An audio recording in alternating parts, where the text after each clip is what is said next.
नमस्कार। जिस दिन एनडीए सरकार अपने 100 दिनों की वर्षगांठ मना रही थी, उसी दिन आंध्र प्रदेश के मुख्यमंत्री चंद्रबाबू नायडू ने एक झकझोर देने वाली घटना का वर्णन किया, या यूँ कहें कि आरोप लगाया। तिरुपति तिरुमाला मंदिर, वेंकटेश्वर मंदिर या तिरुपति हनुमान मंदिर में वितरित होने वाले प्रसाद में गाय, सुअर और मछलियों की चर्बी का इस्तेमाल हो रहा। नमस्कार, मैं संदीप मान आपका आप ही के YouTube चैनल लॉजिकल बंदा में आपका हार्दिक स्वागत करता हूँ। भगवान वेंकटेश्वर या तिरुपति बालाजी का GI टैग प्राप्त महाप्रसादम, जिसे श्रीवारी लड्डू भी कहा जाता है, की विश्वसनीयता खतरे में है। आंध्र प्रदेश के मुख्यमंत्री श्री चंद्रबाबू नायडू ने बीजेपी शासित एनडीए सरकार के 100 दिन की उपलब्धियों की रूपरेखा के दौरान ये कहा कि तिरुपति मंदिर में प्रसादम के तौर पर बांटे जाने वाले श्रीवारी लड्डू में पशुओं की चर्बी का इस्तेमाल किया जा रहा है। पूर्ववर्ती सरकार YSR कांग्रेस ने इसका विरोध करना शुरू कर दिया और YSR कांग्रेस के BK रेड्डी, जो तिरुपति तिरुमाला देवस्थानम बोर्ड के अध्यक्ष रह चुके हैं, इन्होंने तुरंत इस चीज़ को सिरे से नकार दिया और कहा कि तिरुपति मंदिर में बनने वाले प्रसाद को वहाँ के वैष्णव डिवोटीज हैं वो बनाते हैं, जिसमें TTD का कोई रोल नहीं है। सही है, लेकिन TTD का रोल घी को खरीदने में ज़रूर है, क्योंकि TTD ही डिसाइड करती है कि कहाँ से कितना कब घी लिया जाएगा, क्योंकि हर 6 महीने पर टेंडर जारी होते हैं। और ये पहली बार नहीं है कि तिरुपति मंदिर में मिलावट का आरोप लगा है। इससे पहले भी, आज से लगभग 25-30 साल पहले भी वहाँ पर मिलावट के आरोप लगे थे, जिसमें स्पेसिफिकली एक डालडा ब्रांड का घी या वनस्पति घी का इस्तेमाल का आरोप लगे थे, और उसका परिणाम आज डालडा का कोई नाम लेवा नहीं है। डालडा कंपनी ही बंद हो गई है। लेकिन इस बार जो कंपनी घी सप्लाई कर रही थी उसका कोई नाम नहीं बता रहा है। क्या उस कंपनी को बचाए जाने की कोशिश की जा रही है? सोशल मीडिया पर कुछ आरोप अमूल पर लगे थे, लेकिन अमूल ने इस बात का खंडन किया और स्टेटमेंट दिया कि हमने कभी भी तिरुपति तिरुमाला देवस्थानम में घी की सप्लाई नहीं की है, और जिन लोगों ने इस खबर को फैलाया था उनके खिलाफ FIR भी दर्ज की गई है और मुकदमा भी डाला गया है। तो इससे ये तो है कि अमूल का इसमें कोई योगदान नहीं है। 4 साल पहले जब, या कहीं 5 साल पहले जब YSR कांग्रेस सत्ता में आई, उससे पहले कर्नाटक मिल्क फेडरेशन, या जिसे नंदिनी डेयरी के नाम से भी जाना जाता है, वह तिरुपति मंदिर में घी की सप्लाई करती थी, जो एक सहकारी संस्था है। लेकिन YSR कांग्रेस के आने के बाद रेट के मुद्दे के ऊपर प्राइवेट कंपनियों को घी की सप्लाई का ऑर्डर दिया गया, जिसका परिणाम मिलावट के तौर पर हमें आज नज़र आ रहा है। यह एक बहुत बड़े घोटाले की तरफ भी इशारा करता है, क्योंकि 16,000 किलो घी पर डे यूज होता है लड्डू बनाने के लिए। इतना बड़ी मात्रा हर किसी की नीयत में खोट डाल सकती है, और ये डाटा रोजाना का है। अगर आप इसे कैलकुलेट करेंगे तो अमाउंट बहुत ज़्यादा होता है। सिर्फ लड्डू या प्रसादम वितरण के से ही तिरुपति मंदिर को 500 करोड़ की आय होती है। एक लड्डू की कीमत जहाँ 50 रुपये निर्धारित कर रखी है, वैसे ही एक बड़ी श्रद्धा इसके साथ जुड़ी हुई है।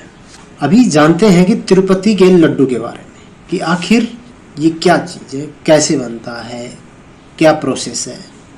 तिरुपति के लड्डू मंदिर की रसोई में मंदिर के ही वैष्णव श्रद्धालुओं के द्वारा बनाए जाते हैं। रोजाना 3 से 3.5 लाख लड्डू बनाए जाते हैं और वितरित किए जाते हैं, जिसे बनाने में प्रतिदिन 16,000 किलो घी का इस्तेमाल होता है। जाहिर सी बात है, 16,000 किलो घी किसी भी डेयरी के लिए, किसी भी संस्था के लिए एक बहुत बड़ी मात्रा है। डेली घी का बनाना और पहुंचाना एक उच्च कार्य है।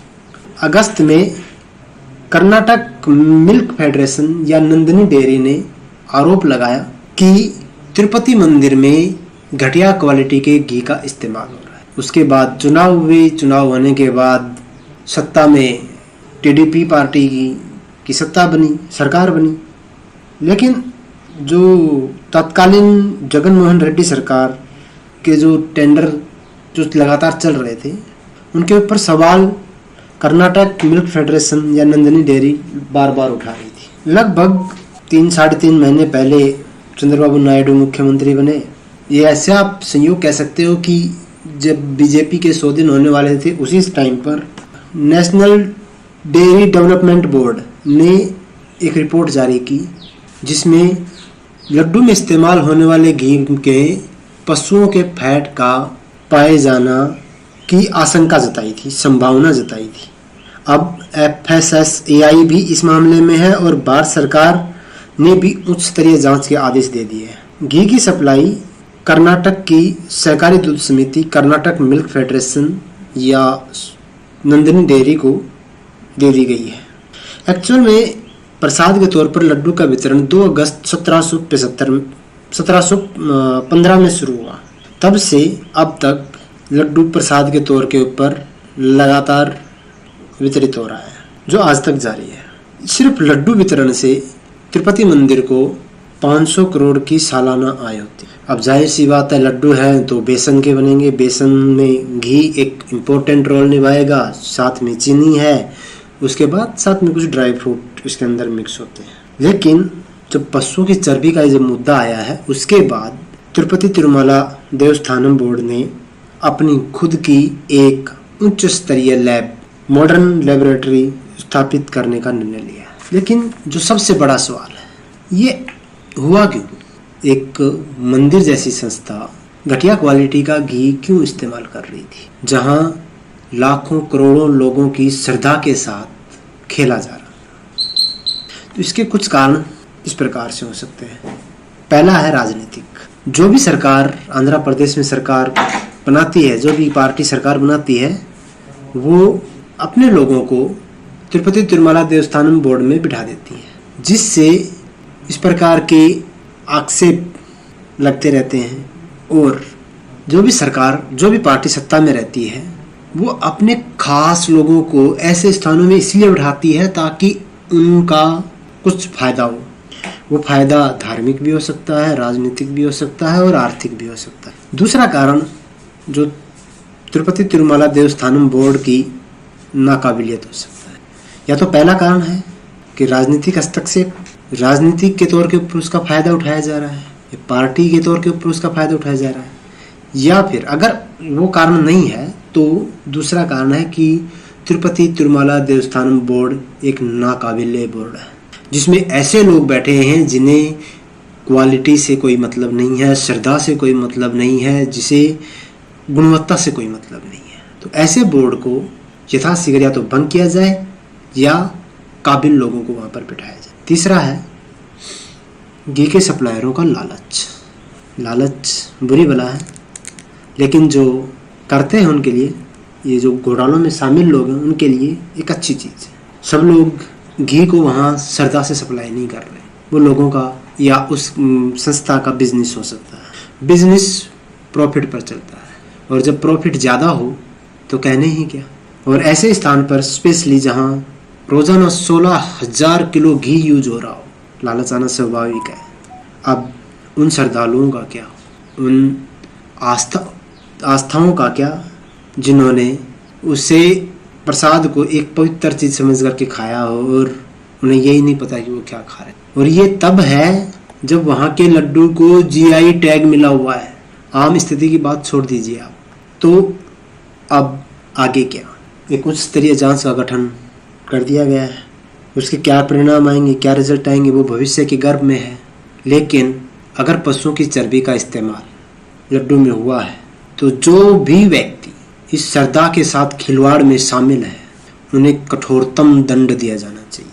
तिरुमला तिरुपति मंदिर के लड्डू विवाद से आस्था, श्रद्धा, प्रबंधन हिंदू धर्म के सबसे प्रतिष्ठित मंदिर के प्रतीकों में से एक की अखंडता के बारे में गंभीर सवाल है। मकसद चाहे राजनीतिक हो या बोर्ड की अक्षमता हो या फिर लालच, करोड़ों लोगों के भरोसे को तोड़ने वाला है। राजनीतिक हस्तक्षेप को हटाना एक महत्वपूर्ण कारण है। भारत में एक कहावत कही जाती है कि जहाँ सरकार है वहाँ स्कैम है, जहाँ गवर्नमेंट है वहाँ घोटाला है, और जहाँ जहाँ गवर्नमेंट का इन्वॉल्वमेंट होता है वहाँ ऐसी चीज़ें होने के चांसेस ज़्यादा बढ़ जाते हैं। तो मेरी सरकार से यही विनती है कि जितने भी देवस्थान हैं, मंदिर हैं, उनको सरकारी अतिक्रमण से मुक्त किया जाए। आंध्र प्रदेश के उप मुख्यमंत्री पवन कल्याण ने भी इसी प्रकार की बात कही है। पवन कल्याण ने सनातन धर्म रक्षण बोर्ड के गठन की पहल की है, जो मुझे लगता है कि एक उचित कदम है, एक जायज़ कदम है। और इस बोर्ड में सरकारी मुलाजिमों को ना बिठाया जाए। इस बोर्ड में धर्म के जानने वाले लोग जो निस्वार्थ भाव से सेवा करने के लिए तत्पर हों, उन लोगों को बिठाया जाना चाहिए। जैसे हमारे शंकराचार्य हैं, बहुत बड़े बड़े मठाधीश हैं, उनका बोर्ड बनाया जाना चाहिए और राजनीति को इससे दूर रखा जाना चाहिए। आज का ये विश्लेषण आपको कैसा लगा कमेंट करके ज़रूर बताएं, और आप किस विषय के ऊपर आप विचार जानना चाहते हैं कमेंट करें। मैं कोशिश करूँगा जितना जल्दी हो सके उस